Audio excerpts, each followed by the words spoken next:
Strickland Williams. That's a long name. Did I get that right? You nailed it. Okay, awesome. And comedian extraordinaire? Extraordinaire in many ways, yes. Fabulous. All right, so thank you for talking to me today. I am super curious. Over the last couple of years, I will confess, I've started to try to study comedy in tiny little bits. Okay. I wanted to, as a therapist, try to put out there in the world psychotherapy, little things that are more digestible, and try to use humor. So humor is a great vehicle for that. Yeah, and I feel like humor can heal when we're in the right space, or at least open us up to listening to things that maybe we wouldn't normally. Yeah. Such a touchy subject on psychology because it's so sensitive too. I'm excited to pick your brain today. Oh, first I should promote. You have a big show coming up. What is your show? My half hour on Comedy Central is premiering November 15th at 11:30 p.m. on both coasts. Please watch it. I really need you all to help me have a career. So it's on Comedy Central? It's on Comedy Central, yes. Okay, fantastic. And if we don't catch it live, we'll be recorded. It'll be on the app, it'll be online, and I think that there'll even be a grace period where you can watch it without, if you don't even have cable or whatever. I think there'll be a thing for that too. Okay. All right. I can't wait to see and it. And if you're really hard up, it's just $30. I will come to you personally and do the whole half hour. That's fantastic. Wow. Can you imagine getting all the phone calls? That'd be fantastic. All right. So what's funny to you? What makes something funny? A lot of what is funny, well, I was thinking about this in preparation of our talk, and I think that there's two basic things that make something funny. Something is funny if you get it and you can relate to it, or something is funny if you didn't see it coming. If you broke all of humor down into whatever it is with physics or chemistry, like neutrons and protons, it would be something that you can relate to and that you understand, or something that you never saw coming and it's a total curveball. I think that's basically what makes something funny. And so for you, when you're in your daily life, where do you pull that from? That's a funny question. I think most comedians do. Definitely what I do. Something's happening, and you sort of in the moment say something, and you realize, oh, okay, that was funny. You write it down. A lot of it is, I think, sort of in the moment. You're noticing the process about what's going on, and you're calling it as you see it, right? Yeah. Doing an interview like this is very interesting because I feel like pontificating too much about comedy is almost well, there's a term for it. It's not dissecting a frog. It's or it's something like that. Or no, it is. I think it's dissecting a frog. It's the more you get into it, the less funny it is. A frog is funny when it's jumping around. Once you start cutting it up, it's gross and no one cares. I do think there's something there to be okay, this person just spilled their guts to me for some reason, and it's not against the law to make a joke. I think about it a lot as if you're out to dinner and if you genuinely ask the server or waiter, how are you? How is your day going? Something very simple. You can tell that they light up and respond naturally because a lot of people don't do that. Yeah. And so I kind of feel with comedy, especially once you are a quote unquote comedian and you're known for being funny, I try to be funny in with my Lyft driver, at the airport, with everyone, because it's oh, these little bits of humor can make someone's day. And that might be the thing that at the end of their day, they go home and they say, you know what happened to me today? This guy was in the elevator with me, blah, blah. And so I kind of think okay, well, if I can kind of do that, and it doesn't work all the time, I'll tell you that, but you can still bomb in public off stage. But I think for the most part, you can I don't know, you can bring some brightness to someone's day. And then also you're I'm oh, I'm staying sharp. I'm honing my tools or whatever. Yeah, but if it's a muscle and you keep on practicing it and you're giving a gift along the way. You have to. I mean, just tonight I had a show that went fine, but I hadn't been on stage in maybe a week and a half, maybe longer. And I felt rusty, and I felt like I was like, oh, I wish that I had been up more or gone to open mics or whatever, because then I would have been a little bit more fluid and loose and smooth. And maybe the audience doesn't notice it, but you notice it. And I think it's anything. I think, well, you're spreading an energy, and it's like, okay, this is my energy. I mean, could I say that? Like, here's your energy is like Oh fun. yeah, I think a lot of it is that. A lot of it's confidence, energy, like whatever you want to call that thing. It's like, here's what I have. Let me give it to you. So when you were a kid, if you don't mind me getting personal, were you always funny, or did you develop this, or? I think I was always kind of funny. I think that the question you get a lot is, were you the class clown? And I don't think I was the class clown, but I think I was a smart ass, I guess. And I was like friends with the class clown. I'd be like, hey, you should like do this. Like kind of like that. When you're a comedian, you forget a lot of times that other people aren't naturally funny. I approach almost every single situation that happens to me in my entire life with, how can I make a joke out of this? Yes. How can I laugh at it? Because, a lot of stuff's rough and you want to laugh at it, and it's kind of a power thing or whatever. Maybe even before I was doing comedy, I knowingly did it, and now it's like second nature. Now it's just something that it's like, yes, this is the way I interact with the world. This is the way, like, in the same way that like a sommelier like takes in senses and of the wine.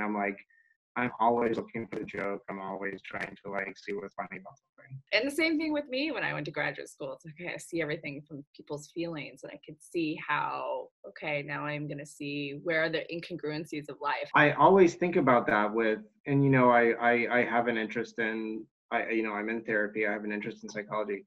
I think about that more than anything, about how counselors and therapists and psychologists like go through the world. Like, are you just constantly like, do you have like a bad interaction with like a flight attendant and you're like, oh, well, that must be because of their mother or something like that? So I have to say, in graduate school, like, oh, graduate students are just the worst. And I was up there too. It's like I diagnosed myself with everything, and I saw everything, and I would tell everybody every theory. And then you get in, for me, I got in the field and doing the work, and I get a new client and I'm scared, and I think there's something good about that. Yeah, there is something good about that. Because I feel like if you're ever at the point where you feel like you do know everything and understand everything, those are the people that are, excuse me, more full of shit than anyone else. And I feel like comedians have this a lot. I feel like probably everyone in the entertainment industry has this a little bit. That imposter syndrome thing is very real. And it's only been actually the last festival I went to, and this festival in August or September was the first time I looked around at like an after party and I was like, oh, I'm not scared of anyone. I don't feel like I shouldn't be here. And because that is a thing that goes with you for a long time. And that's the thing I think about a lot too. I'm sure this is just like any other industry in a lot of ways, but especially something where you're supposed to be somewhat of an expert. It's like, oh, but I lost my keys today. Do you ever have that bit where, because you're constantly creating, do you ever fear that bit that you're not going to have that? Yes. Yes. I mean, especially right now with my half hour on Comedy Central that airs November 15th at 11:30 p.m. Nice. I am completely agonizing over, what am I going to do once that airs? Am I going to be able to write more? Am I ever going to have 30 minutes again, et cetera, et cetera? You just keep going. I mean, it's like one thing that I've tried to do recently is accept the fact that I worry and have anxiety and have some neuroses here and there, because what else are you gonna do? Like I'm still gonna try to do it, and I just have to be like, okay, well, there's that little voice in my head worrying about it, but logically, I know I've worried about that exact thing before, and I know that I've overcame it. And it's one of those things too, where it's like a lot of it is external factors. Like I'm funny. I wrote my jokes. I practiced. I auditioned. I got this half hour, but someone else had to be the person that said like, okay, yes, we'll give this to you. And I think about that a lot, where it's like, yeah, you can worry as much as you want and you can do as much as you want, but in a way that is both frustrating and not relieving, maybe a little bit relieving. It's at a certain point, it's out of your hands. Yeah. At a certain point, there's nothing you can do. And it is, one of those things where that's what makes it both tragic and magic at some points. I think that the comedy community is one of the strongest and proudest, and also pretty funny. That's good. That's good that they're pretty funny. Yeah. I'm just kind of thinking off the top of my head, which is a little scary of a thing to do. But like I read something a while ago about people bonding when there's a little bit of adrenaline. Sure. Like corporate things. So I wonder if there's a part where you've got this, I don't know what it's like for you to be on stage, but like a little bit of adrenaline going. Therefore, you guys have this shared experience, this shared collective emotional experience. Oh, yeah. We're going through this and adrenaline going, so it builds that kind of community. Right, and also it's it's very you versus the world in a microcosm. Like if you get off stage and you had a good set and someone else has a good set, it's very easy to like grab each other's shoulders and be like, we made it through, like we did it. It's a lot of trial by fire stuff for sure, and the adrenaline is, and this is a community with a lot of, your office is usually a bar. You're usually getting paid in drinks. There's usually, substances. And the one that always wins is that big laugh and that adrenaline you get from it. It's like, it's something that every comic is beholden to in some way. For you to keep going, like did you have that mindset? I'm getting back to like the blinders, because I could just see myself of like, I'm giving up. Like, oh, I've quit comedy about 7 times. There's some of it where it's like, what else am I going to do? And I do think that it's okay to take breaks from things, even if they're something you love and your dream. I feel like the first few iterations of that up and down are very difficult, and they were very difficult for me. I've been through one already. And I feel like maybe the whole trick of it is to have that faith and that trust that even if you're on a downswing, good moments can still come. And so that's the thing too, where it's like you can never get too inflated, you can never get too down. You have to always kind of have this love of doing it, which is very hard to maintain over I don't know how people do it. I've been doing it 10 years and I'm like, I'm done.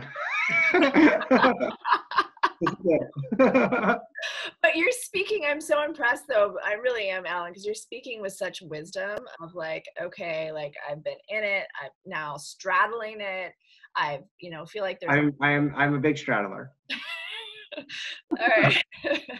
All right, so but you have this wisdom of, you've gained some confidence, like you're not just fresh out of the gate. Sure. And I think with anything, it's like, okay, we can only get that confidence, some confidence, by having some like moment of success or actually doing it. Yes. And it's like, okay, we've gotten that, but you've also like humbled yourself and realized like it's an interesting profession where you still, like someone like Dave Chappelle doesn't have to, but does like kind of humble himself down to there. Like you don't see somebody who's, you don't see a big basketball player going and playing high school basketball, Right. So it's interesting. But I bet in some ways you do. I bet in some ways those people are connecting with the love of the game in a way that is divorced from money and pressure and fame. I bet that they are playing pickup games with their friends and like, their kids and maybe their kids' friends or something, in a way that is more pure of spirit.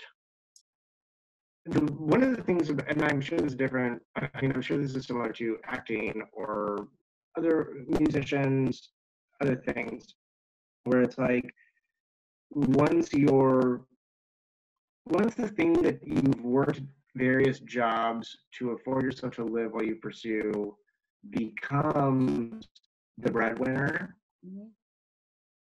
then it's like, oh, now this is a job. And it's like, the whole time I didn't want a job.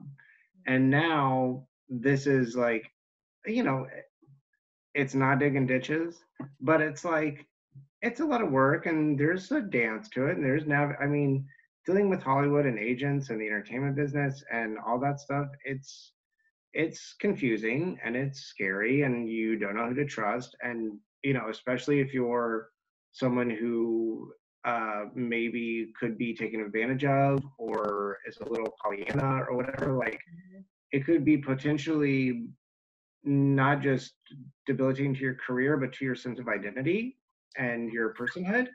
And so it's like it is a minefield in a way, which is why it's like you kind of feel like you're always sort of tap dancing around it, because you don't you like I a lot of this stuff, it's like you don't know what the right decision is. You don't know who the right person is to work with, or what the right script is to write, or who the right person is to go to for an ask. A lot of it is a gamble, and that's scary, you know. Yeah, and I wonder if, God, I could just really see that. There's so much, and I don't know why it is with artists. Like why, like just sort of fishy. But I could see that even more so with comedy.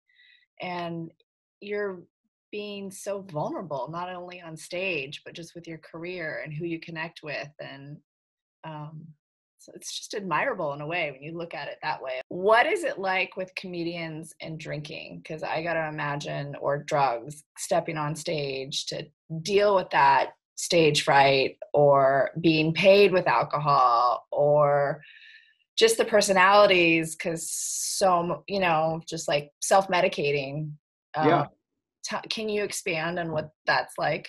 Like there are tons of sober comedians because there are more drunk, alcoholic, addict comedians, like a lot. And I think that there's kind of a very somewhat common sense thing going on, which is location, location, location. Like the shows are happening in bars, and you're a little nervous, and you want a little something, and the whole crowd's drinking, and you want to be like the crowd. And then there are people that can do it well, and there are people that cannot do it well, and there are people who slur on stage, and that's part of the act. And this happens in romantic relationships and workplace relationships too. But I do feel like comedy gets a really big pass of like, oh hey, they're funny. Like they're funny with that drink in their hand. But yeah, I mean, I would almost imagine it's like any other artistic endeavor, where it's sort of like part of the mythology. Yeah. It's kind of the thing where it's just like drinking, drugs, it's very much there. It's part of the culture. It's a part of a lot of material. It's a part of a lot of the culture, just the way you live your life. We're mostly all night owls. But then there's also comedians that are very sort of workman about it, like that. And again, I do think that a lot of it is like, a lot of people drank and did a lot, and now they're sober, and like they now maybe comedy is like their outlet for all of that they used to do. So it really runs the gamut. It's obviously part, like it feels, again, what it goes back to the most is the adrenaline. And it's like you have a good set, and it doesn't matter if you just had a good set earlier that night. The good set that you just had makes you want to celebrate and makes you want to enjoy it. And then someone else wants to do that too. And then the flip side is, oh, you had a bad set? Well, hey, let me buy you a drink. Like, let's talk about it. Let's nurse it a little bit. So it's one of those things that you do have to be careful of, and you do have to be almost respectful of, because it's so, like, hey, here's $20 and a couple of drink tickets. That's pretty much like mainly how shows go. Or you're not getting paid, you're just getting paid in drinks. So it's just something to consider for sure. Yeah, it's like pervasive. You wouldn't have that as an accountant, like walk in, like, oh, you're assistant accountant, like you have some booze. Like, we're just gonna pay you for drinks. Yeah. It's absurd. Yeah. It's interesting too, just as, again, like the therapist in my head of like this fix, like hearing this fix, like you have a set and it feels so good. It's almost like a runner's high, or Yes. Like a drug, like it's your cocaine. It's like, that felt so good and alive, and I want to hit that again. Or how can I hit it higher? This is an odd question, but it's one of my favorite questions. What do you wish people understood about you that maybe they do not? Or maybe they do, but you like them to know about you? Yeah, I guess what I would say, I guess maybe I want to see this a little generally, is a lot of people, I think, when it comes to comedy, think that you roll out of bed in the morning, or you roll out of the bed at night, and you go to the show and you put a microphone in your hand, and just funny stuff starts coming out of you. And that is not the case. The case is usually that you've been working on this stuff for weeks or months or years. It's like compounded interest of a loan or a savings account or something, where it's like, no, like, yeah, I'm doing like an hour at a club and I'm getting paid whatever amount of money, and people are like, oh, that's crazy, you're getting paid that much per minute. And it's like, no. You're not getting paid that much per minute. You're getting paid for all the unpaid hours and days and weeks that you did it for the love of the game and the desire to one day the financial compensation of putting the work in. I feel like I don't know if there's anything I would say on a personal level that I would hope people understood about me specifically, but I would say as a whole, if you're watching comedy or at a show, I hope you would kind of take that into effect of like, you know what, even if I don't think this person's funny, they probably on some level worked pretty hard for this. If it's a great set, and if it seems effortless, and if it seems like it just came out of nowhere, it didn't. And that also deserves a little bit of like internal recognition as well. Huh, I like that. I absolutely like that. Earlier, us framing, or I'll take credit with it, that this is This is art. all you. Yeah, you thought this interview was about you, but it's about me. Oh, yeah. That this is art, and if art is, I like to think of art as it's personal taste. So, okay, you're not going to like a lot of it, but there's a part of acknowledging, and I'm going to put the therapist part about compassion. Like, this person put a lot of time and effort and energy into this, and like, just sit there and notice that that's another human being putting themselves, some sacrifice and thought. And I like that. And I honestly, I haven't thought of that way with comedy. I think of it as athletes. Oh, we're paying them so much money. I'm like, well, we're paying this amount of athletes ton of money, but they'll never be able to do much more afterwards. But I haven't thought of comedians that way. And well, and I'll say this with the caveat of, I think athletes are putting their literal livelihoods on the line in some cases in a way that comedians aren't. But I do think that I'll say this about people that complain about how their sports team performs, or one of their players on their sports team performs, and then someone complaining about comedy or a show they went to. It's like, hey, you don't like it? Why don't you get out there and do it? Because I don't think you would do so hot in the same situation. No. It's like that fantasy that a lot of people have with Olympics, that, in every swimming race, you should have one average person just swimming, just to have a comparison. I've never heard that, but that's very funny. Well, that's my first like cannonball into the thing. Yeah, completely. Or even just like your regular person who swims every day. Like, they just have them out there as comparison. But that would be awesome. Like, somebody else has to stage for like 2 minutes. It's just, you think you're funny? Come on up. And then we get best look back. What do you got? Who are your idols in comedy? I think that the funniest person might be like Zach Galifianakis.